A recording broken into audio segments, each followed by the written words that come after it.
Vous avez certainement remarqué une baisse significative de la température depuis quelques jours. Par exemple, ce matin, il faisait 15 degrés à Bamako et environ, une tendance qui sera maintenue selon Mali Météo jusqu'au 24 de ce mois. L'AMATA, l'Alliance malitanienne, poursuit sa campagne de vulgarisation des tests régissant les fonctions des chefs de village, de quartier et de fraction. Ce matin, elle était dans la commune rurale du Mandé où elle a largement expliqué le contenu du document et les avantages liés à son application. À suivre dans cette édition. Madame, Monsieur, bonsoir et bienvenue à ce rendez-vous d'information sur ORTM 2. Je vous le disais à l'instant, depuis quelques jours, on constate une augmentation du froid au Mali, une baisse significative de la température qui tournait autour de 15 degrés ce mercredi matin. Une baisse brutale intervenue dans plusieurs localités du pays devra se poursuivre jusqu'au 24 décembre selon les prévisions de Mali Météo. C'est ce qui nous dit Aïssata Traoré dans ce reportage. 9 degrés, c'est sous cette température que la population de Taoudéni s'est réveillée. Elle n'était pas aussi la seule car ici à Bamako, le thermomètre affichait 15 degrés au réveil. Ce matin, les pulls et cache-nez étaient de sortie pour se protéger contre ce grand froid. Moi, je suis un vieux, j'ai à peu près 76 ans. Mais depuis mon jeune âge, je ne supportais pas la fraîcheur. Non, franchement, les 2 jours, il fait beaucoup froid, franchement parler. Les changements climatiques, ça commence, et puis dans la période froid, là, c'est à partir de décembre aussi, de décembre à janvier. Donc, il faut que les gens se protègent. Depuis quelques jours, Bamako ainsi que tout le territoire national est saisi par une vague de froid. Cette baisse des températures est un phénomène qui tire ses sources des mouvements sur les océans. Au niveau de l'océan Atlantique Nord, on a un champ d'action là-bas qui est appelé l'anticyclone des Açores. Pendant cette période, pendant l'hiver, c'est l'anticyclone des Açores qui influence les températures non seulement au Sahel, plus particulièrement au Mali aussi. Lorsque l'anticyclone des Açores se renforce, active, donc ça pousse le vent de nord-est vers chez nous. Donc la plupart des cas, les vents quittent les zones où vraiment il fait froid. En Europe, au Maghreb, actuellement en Europe, il neige partout. Toutefois, ce grand froid n'est pas aussi unique que cela car la capitale Bamako a connu des périodes plus froides. De 1950 jusqu'à nos jours, la température plus faible enregistrée à Bamako pendant le mois de décembre, c'était le 28 décembre 2006, dont on a enregistré 8 degrés. Donc pour le moment, on est loin des températures minimales. Et l'année dernière, même période, le mois de décembre, la plus faible température c'était 10 degrés, enregistrée le 13 décembre 2022. Face à cette fraîcheur, des mesures de protection sont à prendre notamment. Et surtout veiller aux enfants, aux personnes âgées et les personnes souffrant des maladies respiratoires. À noter que selon les prévisions de Mali Météo, cette situation va se poursuivre jusqu'au 24 décembre 2023. Dans sa mission citoyenne de vulgariser le rôle des chefs traditionnels, l'AMATA, l'Alliance malitanienne, va à la rencontre de la population de la commune rurale du Mandé. Il s'agissait de lui expliquer le contenu du document élaboré à cet effet, occasion mise à profit pour évoquer les conditions à remplir pour exercer les fonctions de chef de village. Fatou Diaby, Lassana Sissoko. Ils sont venus des 25 villages de la commune du Mandé. Il s'agit des chefs de village ou leurs représentants. Ils se mobilisent tous pour mieux comprendre leur place, non seulement dans la société, mais aussi dans la reconstruction du Malikoura. Cela depuis le 11 novembre 2022, journée dédiée aux autorités coutumières et traditionnelles. Les autorités de la tradition et les organisations de la société civile sont convaincus que la construction du Malikoura n'est pas possible sans nos us et coutumes. Voilà pourquoi l'Alliance malitanienne ne se lasse de cet exercice à travers le Mali. C'est une mission, il y a un décret déjà qui a été pris par le président de la transition. Donc il est souhaitable que ces acteurs concernés, qu'ils ne maîtrisent pas leur attribution, qu'ils puissent connaître le contenu des textes qui régissent leurs fonctions, notamment leur attribution, leur mode de désignation, la cessation de leurs fonctions. Le résultat est là, la satisfaction, la mobilisation des chefs de village. Un document de 32 pages qui a été remis aux participants explique au peigne fin les tenants et les aboutissants de la fonction des chefs de village. Nous avons très bien compris. La première déjà que nous, les chefs de village, avons l'occasion d'entendre le rôle des légitimes traditionnels, surtout les chefs de village. Nous sommes butés à beaucoup d'insuffisance, beaucoup d'incorrections. La rencontre se veut un espace du donner et du recevoir. Ce que j'ai compris ce matin, c'est l'installation du chef du village, plus comment les conseillers, ça s'est élu, et puis encore sur le chef du village où les conseillers sont décédés, comment vraiment informer l'administration. Au-delà de cette rencontre, les chefs de village s'engagent désormais à continuer la sensibilisation partout où le besoin se fait sentir. Le cycle menstruel est l'ensemble des phénomènes physiologiques qui surviennent chez la femme de façon périodique. Il prépare l'organisme à une éventuelle fécondation et comprend deux phases, celle prolifératrice et urétrale. Aminata Kone et son équipe ont rendu visite à un gynécologue à l'hôpital du Pongé pour savoir comment maîtriser son cycle menstruel. Le cycle menstruel est un fait naturel chez toutes les femmes et qui se maintient tout seul.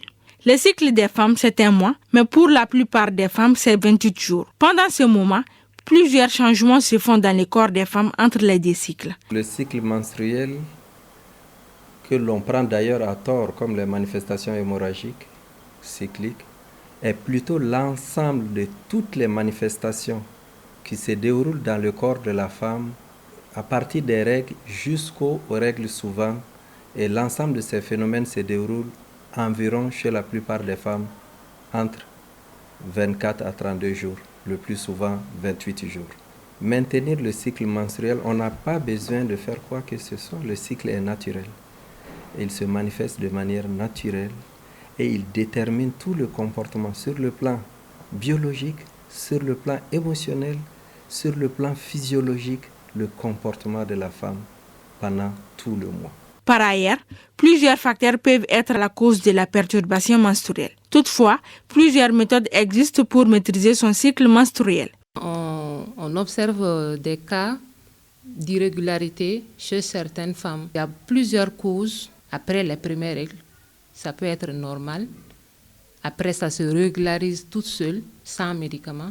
Il y a aussi, chez certaines femmes, ça peut être causé par la prise de certains médicaments. Certaines femmes affirment ne pas connaître avec exactitude leur cycle menstruel, à l'image de cette dernière qui fait un calcul minutieux pour connaître son cycle menstruel. Moi, j'écris la date de mon cycle menstruel chaque mois pour éviter toute surprise. Selon nos interlocuteurs, il est très important pour chaque femme de connaître son cycle menstruel. C'est là de la puberté jusqu'à la ménopause.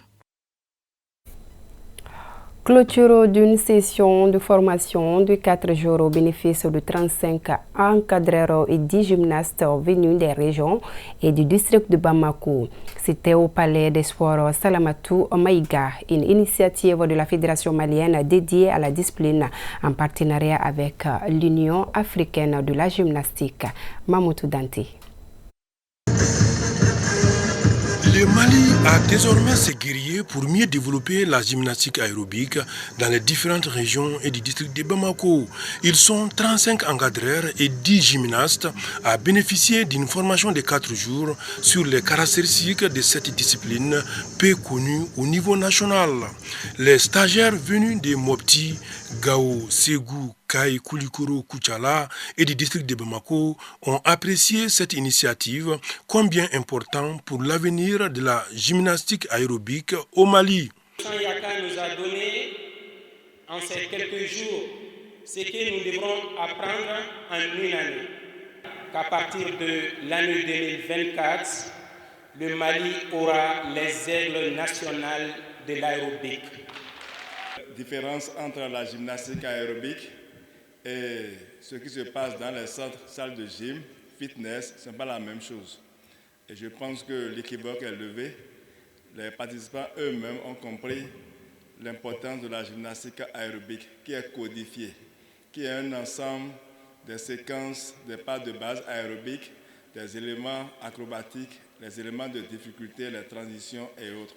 Et c'est l'ensemble qui est réalisé avec une musique de 1 minute, 20 secondes plus ou moins. Et c'est le lieu de remercier la fédération pour tout ce qu'il a fait pour la réussite de ce camp. Cette formation sera un vivier pour la formation des élites nationales et la mise en œuvre des futurs aigles du Mali en gymnastique aérobique. Vous avez démontré un engagement exceptionnel. Les défis que vous avez relevés durant ces 4 jours sont le reflet de votre détermination à faire progresser la gymnastique dans notre pays. Continuez à cultiver cette passion, à propager l'esprit de cette discipline dynamique.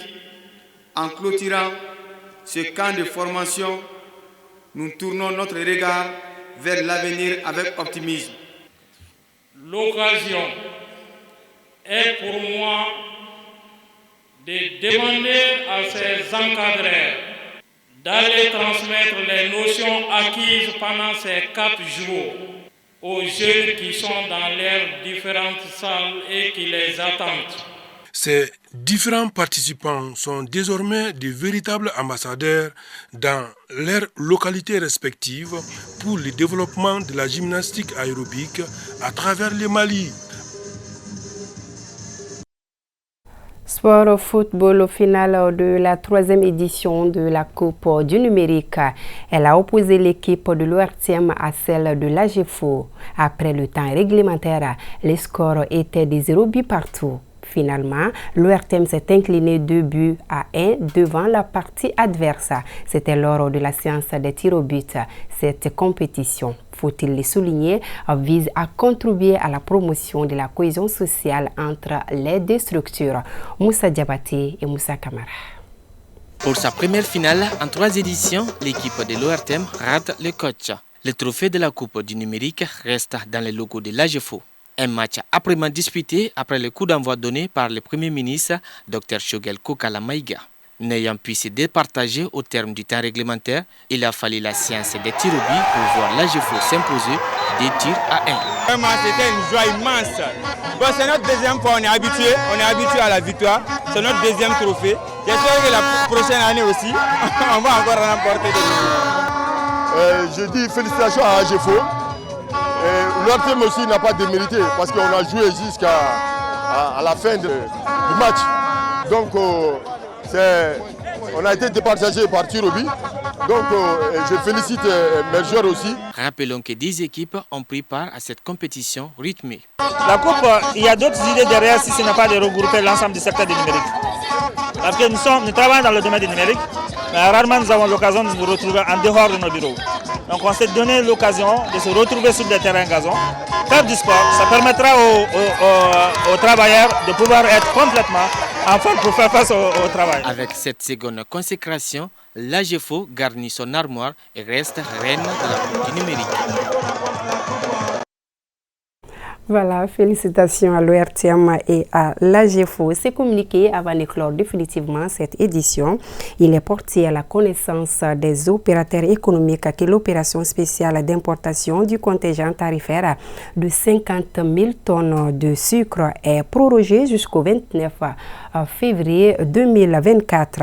Le directeur général du commerce, de la consommation et de la concurrence tient à rappeler que cette opération est ouverte à tous les opérateurs économiques évoluant dans le secteur de la distribution du sucre. Voilà, c'est ce communiqué qui met fin à cette édition. Merci à vous de l'avoir suivi. À demain, plaise à Dieu.